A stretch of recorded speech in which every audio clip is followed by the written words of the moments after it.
Pour Michel Dufaux, pépiniériste, la terre est orange comme ce citron. Ça reste un citron, alors avec un zeste quand même assez acidulé, assez fort, mais une pulpe très douce.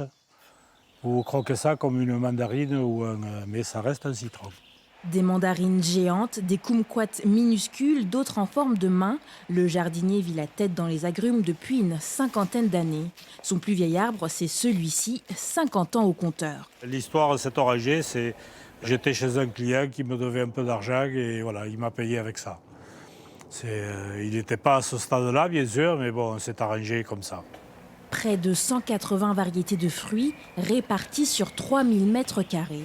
Sa serre est un véritable inventaire des agrumes à ciel ouvert. C'est agréable, ça sent bon. On ne peut pas dire que ce soit un métier très très pénible en plus. L'été, on est à l'ombre, l'hiver, on est à l'abri. Qu'est-ce que vous voulez de plus? Avec des couleurs, des parfums et tout. Originaire de Vendée, Lionel Barbero s'arrête chez son pépiniériste préféré dès qu'il le peut.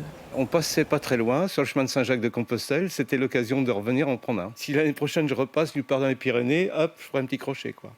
Il y a toujours quelque chose à trouver. Des agrumes qui vont voyager jusque chez les particuliers ou jusqu'à la pâtisserie du coin. Alexandre Maillet ne jure que par ses citrons pour ses cakes et ses tartelettes. Une condition pour passer commande, faire confiance à l'expertise du producteur. Je ne les choisis pas, c'est M. Dufaux qui les choisit pour moi. C'est-à-dire que j'appelle et je lui dis il me faut une livraison. Et puis sur le principe, je m'adapte à sa livraison.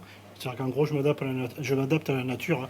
Du verger au fourneau, il n'y a que quelques kilomètres à parcourir, mais évidemment sans se presser.